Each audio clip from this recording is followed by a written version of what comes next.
Donc bonjour, le thème de ce matin, ça va être un petit peu un état des lieux sur les jeunes joueurs. Donc première question, c'est moi qui l'ai pour vous. J'aimerais savoir un petit peu, là en levant les mains, d'abord si vous avez donc si vous vous occupez de jeunes, les équipes que vous avez, donc quelles sont les personnes qui coachent des jeunes? Levez bien haut que je vois un petit peu, ok. Ok. Donc le reste, je suppose que vous êtes sur des adultes. Autre question, on va faire qui coach des filles? Ok. Qui coach des garçons? Donc le reste, je pense. Ok, super. L'intervention là que je vais vous faire, donc elle part d'un constat. Donc première chose, n'hésitez pas à interrompre, levez la main, criez fort. Et cette intervention, elle se veut pas simplement dans un sens. Donc si vous avez des questions, surtout n'hésitez pas. L'objectif de cette intervention, je vais vous dire tout simplement, c'est que ce que je vis moi aujourd'hui au quotidien au pôle INSEP, c'est-à-dire, donc vous savez qu'à l'INSEP, on s'occupe de jeunes qui ont entre 15 et 18 ans, 17 ans. On est très impacté par des problématiques de blessures qui sont de plus en plus récurrentes et de plus en plus fréquentes, de plus en plus tôt.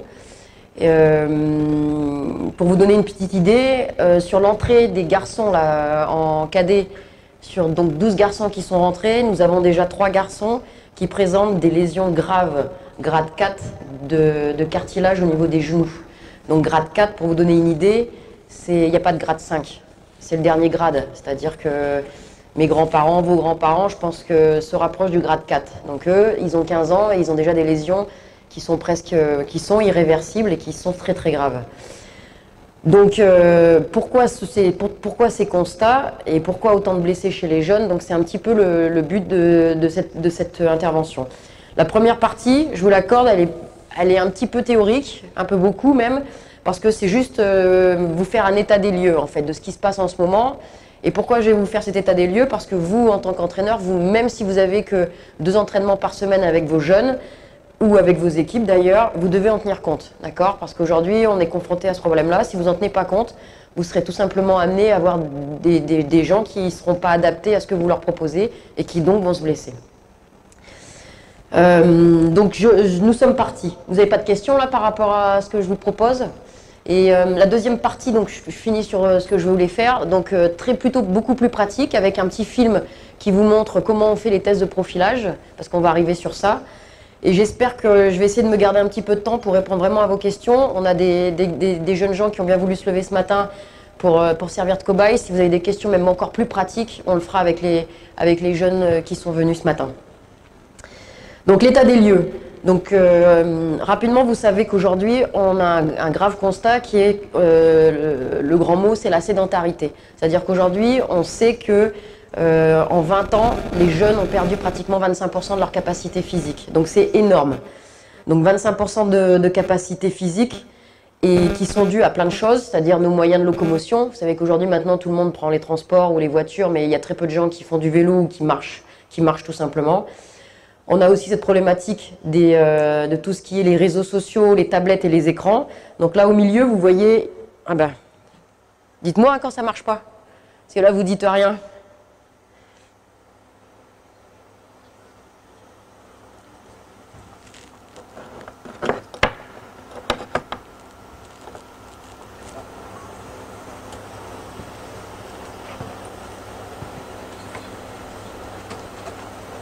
Ok, on va pouvoir repartir. Ah, ça saute.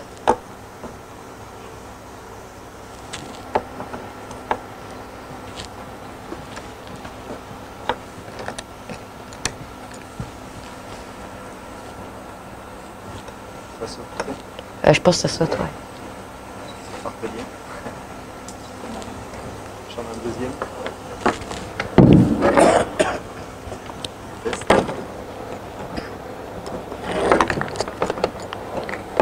Après, si on se débrouillera ça, je vais pas... Ouais.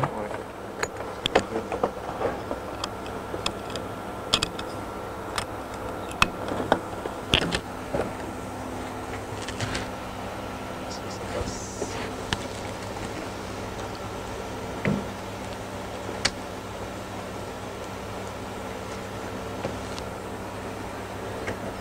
ça veut pas. Pas de signal.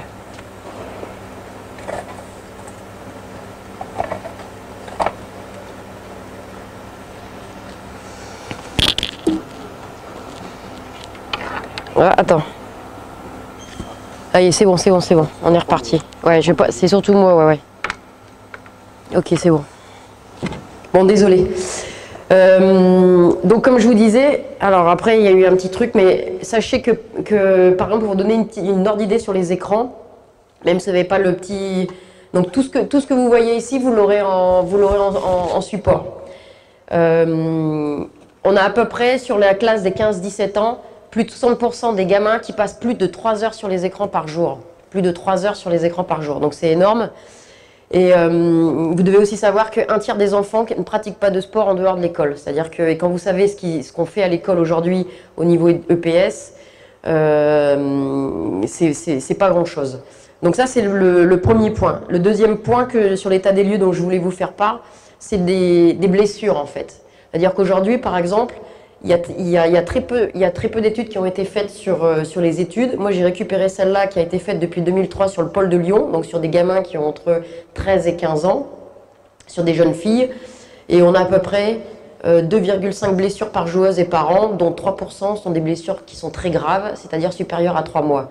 Donc c'est des problématiques souvent dues au cartilage de croissance et c'est des problématiques qui sont souvent aussi dues sur des entorses de genoux. Les principales lésions sont des lésions musculaires, ensuite entorse de cheville, qui est un grand classique pour nous les basketteurs, et enfin ce qu'on appelle les apophysites, c'est-à-dire toutes ces problématiques qui sont dues au cartilage de croissance et à la croissance, d'accord? Si vous avez après des questions par rapport à ces petites lésions, je vous expliquerai, mais tout ce qui est ce qu'on appelle apophysite, là ça va vous parler, c'est ce qu'on retrouve sur les Osgood ou les maladies de sévères. Donc sévères, pour ceux qui ne connaissent pas, ce sont une inflammation du cartilage au niveau du talon. Donc ce sont des gamins qui présentent des douleurs au niveau du talon. D'accord? Juste pour revenir sur ces petites blessures qui sont dues à la croissance, vous savez comme moi, je ne sais pas, vous en avez des Osgood, je pense, dans vos équipes par exemple. Vous faites ça, oui, c'est un grand classique. Hein.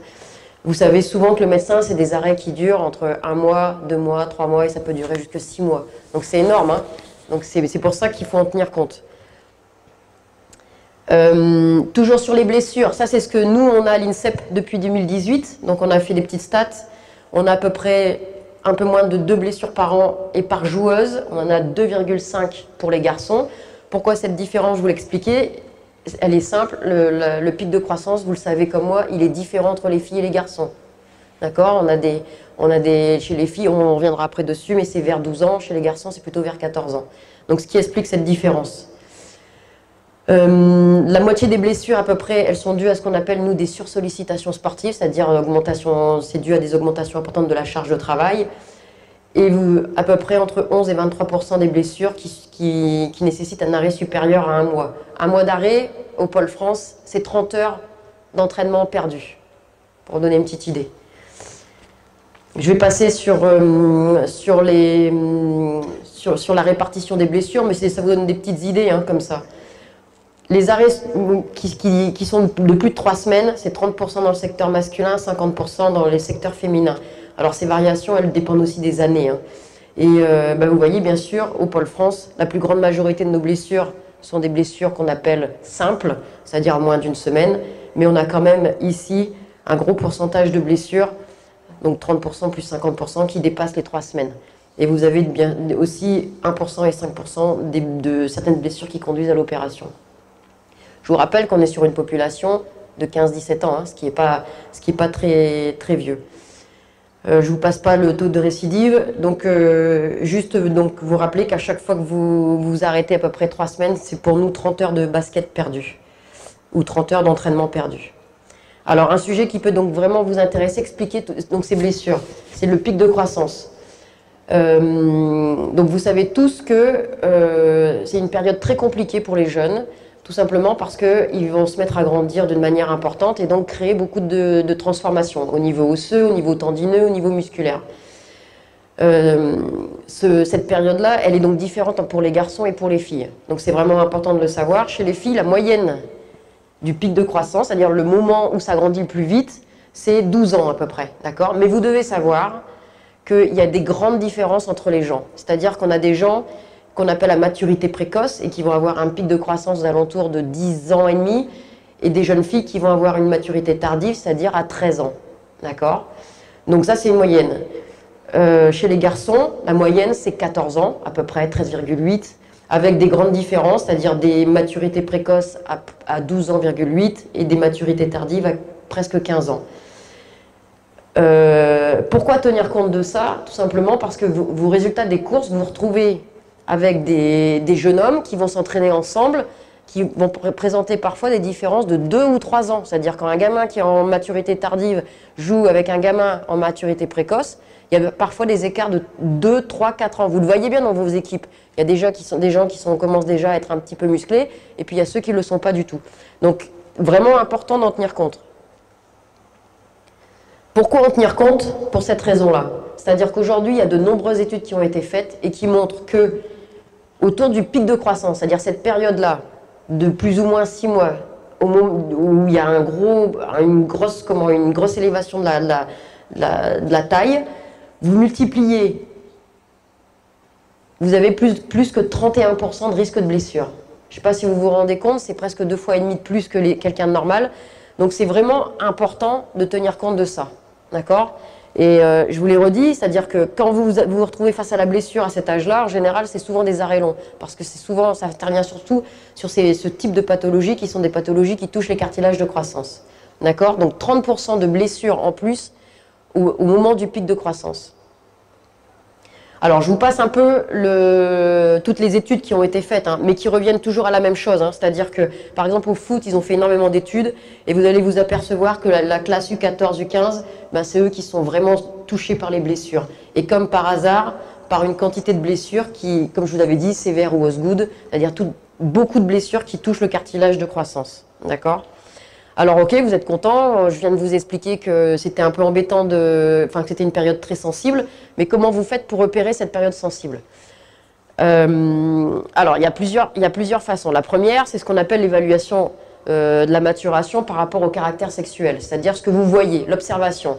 C'est-à-dire vous savez très bien que vous voyez vos gamins changer, les garçons par exemple commencent à prendre de la barbe, la voix change, les filles, entre autres, un truc très simple, ce sont l'apparition des premières règles. Simplement, ce critère d'évaluation, elle est un petit peu, comment je vais dire, un peu pas gênante, mais un petit peu difficile dans le sens où, un, il faut un tout petit peu d'expérience, et deux, c'est pas toujours facile pour un coach d'aller voir ses gamines pour lui demander, bah tiens, t'as eu tes premières règles, enfin voilà, c'est un peu gênant. La deuxième méthode d'évaluation du pic de croissance et de la maturité, c'est la radiographie. Parce que, donc, comme je vous ai dit, le cartilage de croissance n'est pas encore un os. Donc, on peut très vite le repérer sur les radios, par exemple. Vous voyez, ça c'est celle d'un gamin, ça c'est celle d'un adulte. Vous voyez vraiment la différence. Sauf que vous êtes d'accord avec moi, vous n'allez pas emmener vos jeunes faire des radios. Et en fait, il reste une troisième évaluation qui est assez simple, qui consiste à mesurer la taille debout et la taille assise, et en fait de faire des ratios, d'accord?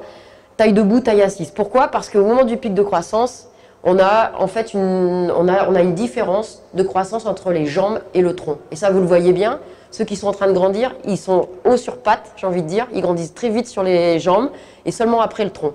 Donc on utilise ce système-là pour pouvoir justement calculer le pic de croissance. Donc en fait, vous avez un petit tableur que si ça vous intéresse, qu'on vous fera passer.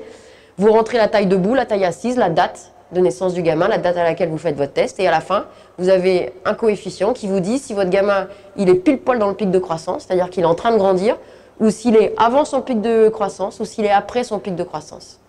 Ça marche? Donc en fait, ça vous donne ça. Par exemple, nous sur les pôles, maintenant aujourd'hui, on a mis ça en place. Vous avez ça, et donc vous avez un code couleur qui vous dit que là, par exemple, chez des jeunes filles, au pôle Auvergne, vous avez que 1, 2, 3, 4 filles qui sont ce qu'on appelle en groupe orange. C'est-à-dire qu'ils sont soit en train de rentrer dans la phase de pic de croissance, soit en train d'en sortir. Toutes les autres, elles sont loin, loin, loin du pic de croissance, donc ça veut dire qu'il n'y a aucun risque par rapport à ça. Ça va ?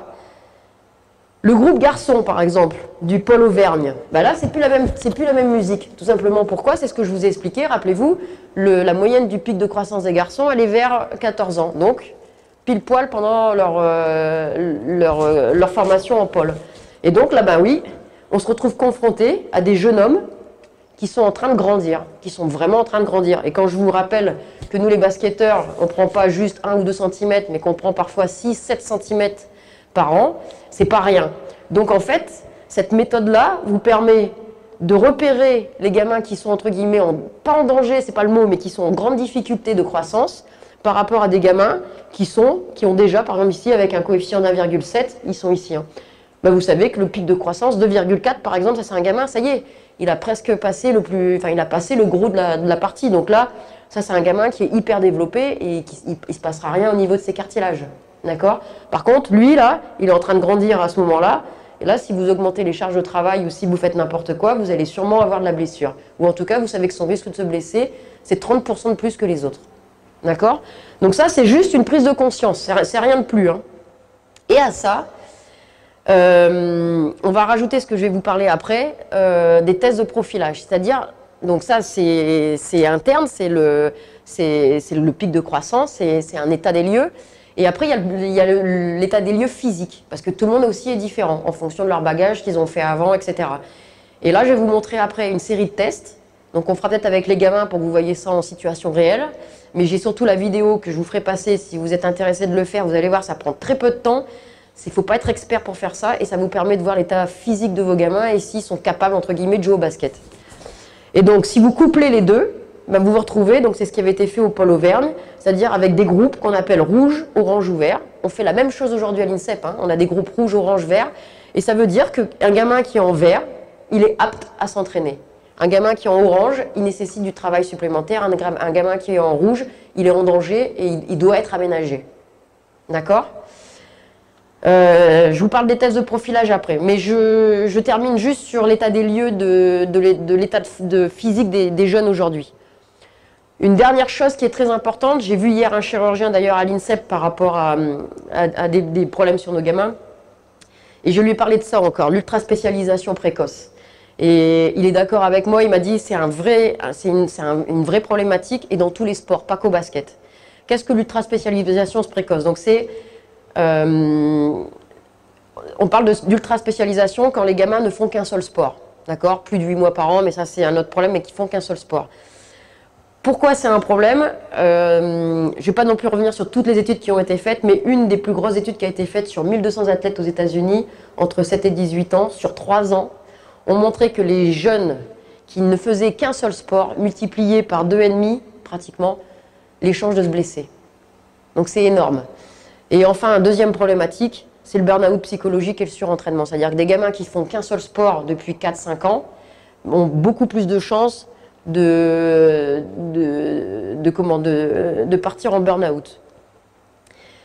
Alors, pourquoi l'ultra-spécialisation augmente ce risque de blessure? Tout simplement parce que vous faites toujours les mêmes contraintes, le même sport. Donc, l'appareil locomoteur, il est mis en surcharge. Et en plus, on sait que chez les jeunes, bah, il n'est pas terminé. Donc, vous avez un appareil locomoteur qui est inachevé. Et là-dessus, vous augmentez les charges d'entraînement avec toujours les mêmes gestes, d'accord? Donc ça, c'est une problématique qui augmente le risque de blessure, soit sur les tendinites, soit sur ce qu'on appelle donc les apophysoses, c'est ce que je vous ai expliqué, hein, c'est toutes ces maladies de cartilage de croissance, soit sur les fractures de fatigue et bien d'autres, d'accord? Je pense que si vous voyez un petit peu vos jeunes, je pense que vous êtes tout à fait dans ce constat-là, c'est-à-dire qu'aujourd'hui, la tablette psychomotrice de vos gamins, elle est très faible. Moi, je vous jure, j'ai des gamins, ils ne savent pas nager. Il y en a certains, ils ne savent même pas faire de vélo. Je ne vous mens pas. Hein. J'ai des gamins à 15 ans qui rentrent à l'INSEP, ne savent pas faire de vélo. Vélo d'appartement. Hein. Ils ne savent pas faire tourner le truc. Je ne sais pas si vous réalisez au niveau coordination. Et ce que je vous dis, ce n'est pas une blague. Hein. C'est-à-dire, la fille, on l'a mise sur un vélo, elle a tourné un coup vers l'avant, puis elle n'a pas compris comment ça marchait, s'est retrouvée à retourner un coup en arrière. C'est un exemple. Hein. Faire un échauffement football, j'ai oublié depuis longtemps, hein, j'ai arrêté, hein, parce que j'ai 2 tibias cassés avant la fin, quoi, parce que les gens ne sont pas coordonnés. À l'inverse, j'ai travaillé avec des joueuses américaines qui, eux, ont un système de formation qui est différent du nôtre, d'accord, qui est un peu moins fédération, donc qui est plus universitaire, ils sont sur plusieurs sports. Je peux faire du foot, je peux faire du volley. Je ne sais pas si vous connaissez, après, du style Candice Parker, vous connaissez? Et en plus, elle est championne WNBA cette année. Connue. Donc j'ai travaillé avec elle pendant 5 ans.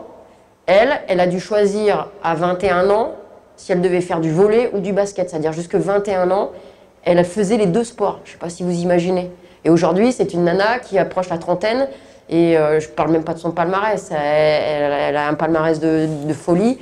Et c'est une des meilleures joueuses au monde. Et elle est toujours en train de faire du basket. D'accord? Donc c'est vraiment... On a deux niveaux de formation qui interviennent à ce niveau-là. Nous, on est dans le baby basket, on veut les prendre à 4 ans, ils font que ça. Et ça, je vous rassure, hein, c'est pareil pour tous les sports. Je vous donne 2-3 exemples aussi. Tennis de table, ça paraît pas un sport très contraignant, d'accord, dans le haut niveau, tennis de table. Aujourd'hui, donc, je ne sais pas si vous savez, je travaille aussi à la cellule de réathlétisation de l'INSEP. Donc je m'occupe de ces différents athlètes. Ça fait maintenant 4 ans que j'y suis. J'ai déjà vu 2 pongistes, 20 ans, prothèse totale de hanche. Je ne sais pas si ça vous parle. 20 ans, 2 prothèses totales de hanche. D'accord? Et pourquoi? Parce que c'est des gamins qui ont fait que du tennis de table à partir de 4-5 ans, exactement. Et ils sont sur un système de pivot, par exemple, sur leur hanche. Et comme ils font que ça, eh ben, à 20 ans, donc je vous le dis, prothèse totale de hanche. Moi, quand j'ai vu ça, j'ai dit non, c'est une blague, c'est juste pas possible. Donc imaginez ces jeunes gens à 50 ou 60 ans, parce que déjà à 20 ans, si tu as une prothèse totale de hanche, ouais, à un moment, on connaît que le taux de survie des trucs, c'est quoi, 10 ans, 15 ans maintenant? C'est un peu plus, mais bon, il va quand même en falloir en changer 2 ou 3 fois quand même, hein, dans la vie. Donc je pense que c'est peut-être même des gens qui termineront assis plus que debout. Hein. Ouais. Et sans parler des compensations. Donc c'est juste pour vous donner cette problématique d'ultra spécialisation précoce. Après, je reviendrai sur vos problématiques à vous, hein, parce que je sais que je suis en train de vous parler de plein de trucs. Je me dis, ouais, mais nous, qu'est-ce qu'on peut faire à votre niveau? Et on va en parler. Deuxième point de la problématique de l'ultra spécialisation, c'est que vous faites toujours la même chose. Et vous n'ouvrez pas ce que j'appelle moi les tuyaux. C'est-à-dire le stimuli, pour moi, il doit venir de plein d'endroits différents. C'est-à-dire, on ne peut pas imaginer, par exemple, que vous allez progresser en adresse, shoot, en faisant que du shoot. Pour moi, si vous pensez ça, vous avez tort. C'est-à-dire, si vous voulez progresser dans des trucs, il faut amener des stimuli de différents endroits. Donc, vous pouvez l'amener, la coordination de pied, à un moment donné, vous pouvez le faire à travers, par exemple, du foot. Vous pouvez le faire à travers autre chose. On le sait très bien qu'aussi le travail du pied, apprendre à courir, ça se fait par l'athlétisme. D'accord? La force, le renforcement, par exemple, le judo, la gymnastique pour la souplesse. Par exemple, ça, problématique de souplesse, j'espère que les jeunes sont là après, on va voir, mais chez les jeunes, c'est une catastrophe. Catastrophe parce que manque d'activité, manque de plein de choses, assis toujours avec son petit téléphone comme ça. Et moi, je vous jure, j'ai des trucs de folie, c'est-à-dire j'ai des jeunes qui, voilà, ça c'est souplesse de chaîne postérieure. J'ai des jeunes qui ne peuvent pas tendre l'épaule en l'air. Je vous jure, ils sont bloqués là. Après, c'est le dos. Ouais, vous rigolez, c'est la vérité, je vous jure. Je travaille sur de la souplesse. Il y a des fois, j'ai l'impression que je travaille avec des gens qui ont été blessés. Et ils ne sont pas blessés. Donc, c'est vraiment des problématiques qui sont vraiment embêtantes. Et pour revenir donc à ce qu'on appelle la barrière motrice, c'est-à-dire faire d'autres choses à des gamins, c'est ouvrir les compétences physiques pour faire plein d'autres choses. D'accord? Donc, c'est pas parce que vous ne faites pas de basket que vous n'allez pas être bon en basket. Pour moi, c'est évident. Je vous passe toutes les études, vous les lirez tranquillement, mais donc toutes les études aujourd'hui, et il y en a de plus en plus sur cette diversité sportive précoce, ils reviennent tous de dire il y aura moins de blessures, il y a une plus longue carrière, il y a des bases motrices plus larges, il y a beaucoup plus vite un transfert dans le sport, bref, il y a plein d'avantages à multiplier les activités. On va passer ça, c'est ce que je viens de vous dire en gros. Par contre, je vais vous montrer ça. Pour les gens qui restent persuadés qu'il faut mettre leur gamin très tôt au basket, par exemple, parce que ça, je sais que vous êtes confrontés avec les parents qui pensent que leur gamin va aller en NBA directement. C'est une étude qui a été faite justement sur la NBA et qui a repris donc, les joueurs qui ont fait que du basket pour arriver à ce niveau-là et les joueurs qui ont fait du multisport. Et donc, vous pouvez regarder, il y a des chiffres qui sont assez éloquents. Quand il y a une astérix, ça veut dire que c'est statistiquement intéressant, enfin en tout cas prouvé. C'est que les matchs manqués pour blessure, c'est 22% seulement, c'est les multisports, c'est 27% pour ceux qui ont fait qu'une activité. Les blessures majeures dans la carrière, 25% chez les multisports, 43% dans ceux qui ont fait qu'une seule activité. Donc quand je vous parlais de 2,5, vous voyez, on y est. Hein. Et enfin, la longévité de carrière, 94% pour les multisports et seulement 81% chez les monosports. Voilà. Donc ça, c'est des chiffres qui sont très concrets. Et enfin, un dernier que j'adore, moi, cette étude que j'aime beaucoup, qui s'est amusé à comparer donc déjà des athlètes de haut niveau, puisque c'est tout ce que vous voyez là, c'est des athlètes olympiques. Et la différence que vous voyez, en bleu, c'est les médaillés, en orange, c'est les non médaillés. Et en fait, donc je vous explique rapidement, ils ont repris, cette étude a repris sur tous les sports aux Jeux Olympiques. Et donc par exemple ici, c'est l'âge de début de pratique. D'accord? Donc l'âge de début de pratique, par exemple, pour les deux sports, pratique de sport, là je ne parle pas du sport, du sport en général, c'est à peu près 12 ans. D'accord? Mais par contre, il y a une grosse différence, c'est-à-dire qu'il y a plus d'athlètes. Le sport principal, pour les athlètes médaillés, c'est que à partir de 12-13 ans, alors qu'ici c'est 10 ans. Vous voyez la différence? Et la spécialisation exclusive, c'est-à-dire quand l'athlète a décidé de faire que son sport majeur, c'est 14 ans chez les médaillés et c'est 12 ans chez les non médaillés. Donc vous voyez, il y a des grosses différences quand même. Ici, c'est la pratique dans un autre sport. Chez les médaillés, je pense que j'ai même pas besoin de vous expliquer la différence. C'est-à-dire que chez les médaillés, il y a une pratique d'un autre sport qui est nettement plus importante que les non médaillés, en pratique ou en compétition. D'accord? Et enfin, sur les volumes de sport principaux, vous vous apercevez en fait que les non médaillés, en fait, ils sont toujours en train de s'entraîner plus que les autres en fait. Ils ont pratiqué plus de leur sport que les autres. C'est-à-dire que les autres sont médaillés, mais en pratiquant moins de leur sport. Normal, puisque le volume des autres sports, il est nettement plus important. Et là, vous voyez vraiment la différence. Vous voyez un petit peu le truc? Et je termine sur ça. Pareil, c'est une étude, mais je ne vais pas rentrer trop dans le détail. Simplement, sachez un truc. Chez les jeunes qui font ce qu'on appelle la spécialisation précoce, d'accord, vous avez en fait, ce qui se caractérise, c'est qu'on a une progression initiale qui est très importante. C'est-à-dire que comme ils font que ce sport-là, en effet, par rapport à un gamin qui ne se spécialise pas, c'est-à-dire qui fait d'autres sports, ben vous avez un gamin qui progresse, en tout cas, il vous donne l'impression de progresser très très vite, d'accord, par rapport à l'autre gamin. Son pic de performance, il va être autour de 15 ans, d'accord, alors que celui qui fait une autre approche de multisport, il aura un pic de performance qui va intervenir vers 18-20 ans. Et ça, c'est d'autant plus important chez les garçons que je vous rappelle qu'il y a un pic de croissance qui va intervenir, d'accord? Et après, on retrouve tout ce que je vous ai déjà dit. Une carrière plus longue pour ceux qui font du multisport, des taux de blessure plus faibles. Enfin voilà, je vais pas revenir dans des performances plus stables et je vais pas revenir sur tout ce que je viens de vous dire. Et je vais surtout parvenir sur tout ce que j'appelle, moi, les problématiques de burn-out, c'est-à-dire du stress, de l'anxiété, de l'isolation sociale. Voilà, qui est amené au fait qu'un gamin qu'on emmène dans une filière et qu'on laisse dans cette filière-là, ben, on retrouve souvent des gamins qui arrêtent très, très vite et très tôt. Je vous raconte cette histoire-là, qui sont du vécu pur. Hein. Il n'y a pas longtemps, il y a une ancienne INSEPienne qui est venue jouer un match contre les juniors filles. Elle a 22 ans. Elle a 22 ans. Donc je la vois et tout, je suis très contente. Je dis alors comment ça se passe dans ton nouveau club et tout ça. Ah ouais, super, elle me dit ça va bien, mais je pense que l'année prochaine j'arrête. Je dis pardon? Ouais, j'arrête, j'en ai marre. Elle a 22 ans, elle n'a même pas commencé sa carrière. Donc on retrouve ça beaucoup, hein, beaucoup de gens qui s'arrêtent très très vite parce que ils sont déjà saturés, quoi. Moi j'ai des gamins à 15 ans qui arrivent à l'INSEP, j'ai l'impression qu'ils en ont déjà presque marre de s'entraîner, quoi. Parce qu'on les a déjà mis trop vite et trop tôt là-dedans, dans le même truc, de vouloir absolument faire du haut niveau. Je vous passe ça, c'est tout ce qu'on a dit. Je vous passe les effets de la détection, je pense qu'on va rentrer après dans le vif du sujet. L'intérêt des tests de profilage. Donc ça, c'est tout le travail physique qu'on va mettre, les tests qui vont vous permettre de vous rendre compte dans quel état sont vos gamins. Juste ce que moi j'ai mis en place depuis maintenant 3 ou 4 ans à l'INSEP et dans les camps nationaux, c'est-à-dire chez les gamins qui ont 14 ans. Ça vous donne une petite idée aussi d'état physique. Moi, ce que j'ai repéré, c'est qu'on a beaucoup de gamins avec des gros déficits de souplesse, surtout sur la chaîne antérieure, chaîne postérieure et cheville. Donc ça, c'est un grand classique. Alors pourquoi je vous dis ça? Tout simplement parce que pour vous aussi, ça peut être intéressant quand vous mettez en place des choses pour vos gamins. C'est-à-dire que sachez qu'à un moment donné, on a des gros problèmes de souplesse. Ça, je vous l'ai dit, c'est un gros mal en ce moment.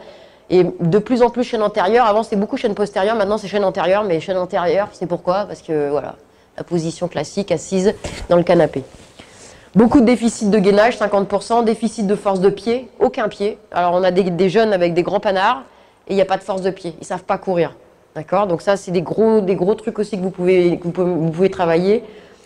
Des gros déficits gauche-droite. Je vous rappelle juste un petit truc, c'est là, donc je vous ai déjà à peu près 37% des gamins qui sont pas équilibrés, d'accord? Je vous rappelle juste un truc, quand vous avez une différence de plus de 15% entre la jambe droite et la jambe gauche, ou vice-versa, vous multipliez par 4 votre risque de blessure. Donc vous voyez aussi à quoi ça sert. Du renforcement général, pathologie suspectée, c'est-à-dire qu'il y a déjà des gamins qui présentent des compensations telles que vous doutez qu'il y a un problème. Et j'ai 30% des gamins que j'appelle en danger. Donc par exemple en danger, quand je fais mes tests de profilage, qu'est-ce que c'est un gamin en danger? Donc c'est par exemple un gamin qui ne sait pas tenir les genoux. Donc je vous raconte cette histoire-là. Camp national, je fais mes testings et donc j'ai des gamins qui sont mis dans un groupe rouge, c'est-à-dire que je le dis en danger, c'est-à-dire risque de blessure imminente. Donc voilà, c'est envoyé aux entraîneurs et tout ça. Et là, j'ai le papa d'une des jeunes que j'ai profilé qui appartient à la Fédé, enfin qui est entraîneur à la Fédé. Donc il m'appelle, il me dit ah, j'aimerais bien voir les résultats de ma fille. Donc je dis écoute, pas de problème, j'ai pas l'ordinateur, rappelle-moi dans une semaine. Une semaine après, il me rappelle et il me dit bah écoute, c'est pas la peine parce qu'elle vient de se blesser. Je dis ah bon et tout. Il me dit ouais, elle vient de se faire les croisés. Oups, je dis ok, je dis bouge pas, on va regarder tout de suite le dossier. J'ouvre le dossier. Et donc, je lui dis, me dis pas quel côté c'est. Je regarde. Et là, comme par hasard, cette jeune fille, elle avait été cataloguée en danger, groupe rouge, jambe droite. Donc, un valgus énorme du côté droit qu'elle tenait pas. Et donc, je lui dis, bah, elle s'est pétée à droite. Bah, il dit, ouais. Bah, voilà. Je veux dire, il n'y a pas de surprise pour moi. C'est-à-dire que quand vous allez voir, donc j'espère qu'on va pouvoir le faire avec les jeunes, quand vous voyez des choses, c'est d'une évidence qui va arriver. La seule chose que je ne sais pas dire, c'est quand. Mais je suis sûre à 100%, quand je dis qu'un gamin va se blesser, c'est qu'il va se blesser. Parce que quand, c'est le plus compliqué. Ça peut être demain, ça peut être dans un an. Parce qu'en fonction de sa capacité de compensation, en fonction de sa charge de travail, en fonction de plein de choses, c'est difficile à dire. Mais se blesser, il n'y a aucun doute, en fait. Mais vous allez voir, je vais vous parler d'une manière concrète. Ok, sur cette première partie, j'étais assez vite. J'ai quand même fait 40 minutes. Ouais. Complètement. C'est-à-dire, si on laisse dans cet état-là... Pour les jeunes qui écoutent dans les tribunes, c'est pas inéluctable. C'est là où... Non, si on ne fait rien, c'est inéluctable. Voilà, exactement. Exactement. Ouais. C'est pour ça que les tests de profilage, ils sont là pour ça, pour mettre en place des choses qui vont permettre à ces gamins de pouvoir se protéger. Est-ce que sur ce qu'on vient de dire, où je reconnais, je suis allée assez vite, vous avez des questions par rapport à ça? Oui, vas-y. Je voulais revenir sur la spécialisation. Ouais. Basé sur le système anglo-saxon. Vous pouvez parler plus fort. Enfin, je voulais revenir sur la spécialisation. Vas-y. Parce que les études, elles étaient basées sur le milieu anglo-saxon. En France, chez les Américains, par exemple, ils arrêtent l'école à midi et après, ils font que l'activité sportive.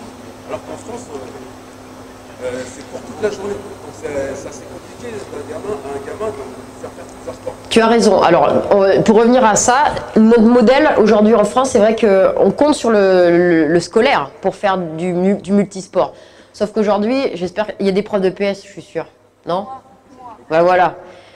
Tu m'en voudras pas, mais on sait qu'aujourd'hui, ce qu'on propose en programme, en EPS, par rapport à il y a 20 ans, c'est pas du tout la même chose. On est moins sur le pôle de la performance. C'est ça. Donc forcément, les exigences pour amener vos compétences attendues, elles sont moins fortes. Voilà. Par contre, elles emmènent plus d'enfants, mais à un niveau moins haut. C'est ça. Elles tirent plus tout le monde. C'est ça. Ouais. Donc, Je suis d'accord. Donc on a, ouais, on a, comme tu viens de dire, c'est qu'on essaye d'emmener en fait notre système, à l'image de la France, on est social. On a un système social. On veut pas laisser les gens sur le côté. Donc on l'a aussi dans notre fonctionnement, hein, avec les chômeurs, avec les trucs. On aide, on veut aider. C'est-à-dire qu'on a par exemple une assurance maladie qui est top Pourquoi? Parce qu'on veut que tout le monde en profite. Aux États-Unis, à l'inverse, c'est pas le cas. C'est-à-dire que c'est les plus riches qui seront assurés. Et c'est un peu la même chose. Donc nous, aujourd'hui, on veut essayer de tirer le plus possible. Et c'est vrai que pour l'élite, c'est un peu plus compliqué. Donc pour revenir à ce que tu dis, c'est vrai, on a un modèle qui est un peu compliqué parce qu'il ne privilégie pas le sport. En France, je pense que le sportif, il est pas mis à sa juste valeur pour moi. C'est-à-dire, je suis désolée de le dire comme ça, tu as le droit d'intervenir, mais aujourd'hui, quand tu fais du sport ou que tu dis je veux être pro en sport, ça veut dire que tu es nul à l'école en fait. Alors qu'aux États-Unis, le sport fait partie d'une spécialisation, comme tu peux être bon en économie, comme tu peux être bon en ça, et donc on te protège, entre guillemets, ou on t'aide en tout cas. Nous, en France, quand on parle de sport de haut niveau, moi, je ne vais pas vous mentir, regarde à l'INSEP, juste à l'INSEP. Nos gamins, ils sont là pour faire du haut niveau, on est d'accord. Ils font du bi-quotidien en entraînement, mais ils font du tri-quotidien scolaire. C'est-à-dire qu'aujourd'hui, à l'INSEP, les gamins se lèvent à 6h45 pour aller à l'école jusqu'à 10h30, ils reviennent, ils vont s'entraîner. À 14h, ils repartent pour aller à l'école. À 16h30, ils reviennent pour s'entraîner. Et à 20h, ils repartent à l'école jusqu'à 22h. Si ça, c'est un programme pour faire du haut niveau, je suis désolée, là, je fracasse un peu, mais c'est... Bernard, tu es d'accord avec moi, c'est juste pas possible. Les gamins, moi, je vous jure, je sais même pas comment ils font pour pas plus se blesser à l'INSEP. C'est-à-dire, à la fin, ils sont comme ça, hein, c'est des zombies. Quand tu leur demandes, ils sont... Pour vous donner un petit truc, vous savez aussi que, par exemple, le sommeil et l'alimentation, ce sont deux facteurs qui sont les plus importants dans la prévention des blessures. Le sommeil, c'est 8 heures par jour pour un athlète comme ceux qu'on a à l'INSEP. Aujourd'hui, leur moyenne, c'est 5-6 heures par nuit. Et ils n'ont pas de sieste. Ils n'ont pas de sieste. Je ne sais même pas comment ils font. Franchement, moi, je vous le dis, je ne sais même pas comment ils font. Je pense que... Je ne sais pas. Et donc, notre système, il est pas fait pour les sportifs. Tu as raison, en Allemagne ou aux États-Unis, eh ben, les mecs, ils vont à l'école le matin, ils terminent vers 14-15 heures, et après, ils ont la journée complète pour faire du sport. Donc, en effet, ça ouvre. Nous, comment on peut faire? Donc là, on est dans le concret. Moi, je vais vous dire, j'ai travaillé avant, moi j'ai travaillé dans un club, comme vous travaillez dans un club de tennis. Donc on était au tennis et tout. Nous, ce qu'on faisait avec les parents, c'est qu'on avait des deals, c'est-à-dire, parce que là, je vous vois arriver, vous allez dire, ouais, ça, toi, tu as les gamins 5, 6, 7 heures, 7 fois par semaine, donc c'est facile pour toi. Mais j'ai connu aussi le truc club. Nous, dans notre club de tennis, ce qu'on avait déjà fait, c'est qu'on faisait une séquence de préparation physique, en plus des créneaux qu'on avait pour le tennis. D'accord? Donc les gamins qui venaient 2 fois par semaine, comme les vôtres, je pense qu'on doit à peu près à ça, 1 fois, 2 fois, 3 fois par semaine pour certains, non? On est dans ces créneaux-là? Ouais. Eh bien, on avait rajouté une séance de prépa physique. Alors moi je sais, la dernière fois que j'ai fait cette intervention, on m'a dit, ouais mais non, c'est pas vrai, les gamins ils sont pas intéressés et tout. Archi faux. Moi j'ai eu 100% de présence sur une séance qu'on a rajoutée. Donc parce que je l'entends, hein, les entraîneurs ils disent, ouais, mais si vous faites passer les messages... Et moi, j'avais les gamins qui venaient, nous, on les emmenait faire du vélo, on les emmenait faire d'autres choses. Moi, les parents, ils étaient comme des fous, hein, ils étaient contents, hein, ils nous ramenaient les gamins à chaque fois. Hein. Et voilà, on était tranquilles. Donc ça, c'est par exemple une façon de faire, tu vois. La vraie difficulté, moi, c'est ce que je veux, c'est juste vous montrer que, par exemple aussi, vous pouvez parfois faire des échauffements qui sont basés sur d'autres sports. Nous, en tennis, on faisait tout le temps ça, c'est-à-dire qu'on avait des petits buts pour faire des petits trucs. Enfin voilà, on trouve des solutions en fait pour amener aussi d'autres stimulations. Et la dernière chose qu'on faisait aussi avec les parents, pour les plus jeunes, c'est que tout simplement, on les dirigeait vers d'autres sports, c'est-à-dire l'athlétisme, le foot, en fonction des besoins des gamins et de ses envies. Nous, on était prêts à zapper des trucs et dire, il faut les emmener un peu plus sur d'autres sports. Et je vous raconte aussi cette expérience. C'était une de mes collègues à Clermont qui un jour vient me voir par rapport à ces interventions que j'avais sur la spécialisation précoce, qui me dit, nous à Clermont on a monté une cellule de multisport. Donc ils ont monté une classe où chez les jeunes, donc c'était de 7 à 12 ans je crois, je me trompe pas, donc c'est des gamins qui viennent et qui font tous les à peu près 2 mois, ils changent de sport. Donc ils font du rugby, ils font du handball, ils font des trucs comme ça. En plus, ça nous permet de voir les gamins là où ils se sentent le mieux. Et elle a une fille qui est pas mal en basket et qui a été fortement demandée par le pôle de basket d'Auvergne. Et elle faisait aussi du tennis. Donc pour ceux qui connaissent un peu le tennis, elle a été classée un 6 à 12 ans. Donc je peux vous dire, c'est un sacré niveau. Et ben, elle s'est battue pour pas qu'elle rentre au pôle Auvergne et qu'elle puisse garder de faire ces deux sports. Et je pense que c'est des choses qui sont hyper importantes. Et cette fille était très bonne en tennis et a été très bonne en basket. À la fin, elle a choisi le tennis, mais on s'en fout. Ce que je veux vous dire par là, c'est que ces deux activités elles lui ont permis de performer. Et je vous redis les trucs, c'est ne pensez pas que parce que vous faites que du basket à un gamin, il va être bon en basket. C'est pas vrai. C'est pas vrai. D'une manière générale, on dit que la spécialisation, elle doit intervenir vers 15-16 ans. C'est-à-dire, en gros, quand il rentre à l'INSEP. Pour vous donner une petite idée de truc. Mais pas avant. Et après, on sait tous très bien que dans tous vos gamins, il y en a très peu qui iront à l'INSEP, parce que ça, c'est la réalité aussi du terrain. Moi, je vous rappelle juste, c'est ce que je vous ai dit aussi avant, par rapport au risque de blessure. Au Canada, ils sont très très forts là-dessus. C'est qu'ils ont cette problématique de sport santé. Et rappelez-vous ça, c'est qu'aussi que la plupart de vos gamins, ils sont là pour prendre du plaisir et de faire du sport, tout simplement. Et que voilà, vous n'avez pas, c'est pas la seule solution pour faire, vous n'allez pas les emmener tous à l'élite. Donc, pensez aussi à ce côté plaisir et sport santé, en fait. Parce que la majorité de vos gamins, c'est ce qu'ils vont faire, c'est de leur donner cette envie de s'entraîner, cette envie de faire du sport, cette envie de se dépasser. Mais simplement, sans pour autant chercher la performance. Ouais. Merci. Alors, je vais avoir peut-être deux questions. La première, c'est je suis quand même surpris sur le fait que même à l'INSEP, on rencontre certaines difficultés. Et ma question, c'est qu'est-ce que vous mettez en œuvre, une fois vous avez fait le constat, pour ajuster le tir, peut-être dans la formation, dans l'encadrement, qu'est-ce que vous faites? Alors, première chose, donc par exemple, je vais prendre les cadets garçons, très très simple. Donc c'est ce qu'on va voir après. À la rentrée, ils ont des bilans médicaux et surtout des tests de profilage, d'accord? Avec cette notion de qui fait son pic de croissance et dans quel état ils sont physiquement. Donc là, je vais vous montrer après vraiment concrètement ce qui se passe. Donc on fait ça et donc on fait des groupes. Donc on a des groupes rouges, des groupes oranges et des groupes verts. Le groupe vert, il peut s'entraîner. Il y va, il fait le programme classique. Le groupe orange, il est aménagé. C'est-à-dire par exemple, un exemple, il va s'entraîner qu'une seule fois par jour et le deuxième entraînement, ça sera de la prépa physique. D'accord? Et le groupe rouge, là c'est souvent ceux qui sont vraiment en difficulté avec souvent des pathologies sous-jacentes. Donc là, soit ils sont pris vraiment en réathlétisation, c'est-à-dire qu'ils ont presque plus de basket, ou on essaye quand même de garder du basket du style du shoot, du maniement de ballon pour pas les arrêter complètement.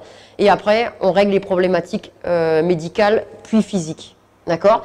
Concrètement, ça donne quoi? Par exemple, le groupe cadet, on a instauré ça depuis maintenant 4 ou 5 ans. On a un cycle piscine. Donc on parle du multisport, mais on a mis en place un cycle piscine. La première année où je suis arrivée avec mon cycle piscine, tout le monde s'est foutu de ma gueule. Hein. Je vous le dis pas. Hein. Les mecs disaient ouais, on n'est pas là pour en faire des nageurs, ils savent pas nager de toute façon, à quoi ça sert? Nous on n'est pas un sport d'eau, pourquoi tu fais ça? 5 ans après, pour rien au monde, ils veulent arrêter.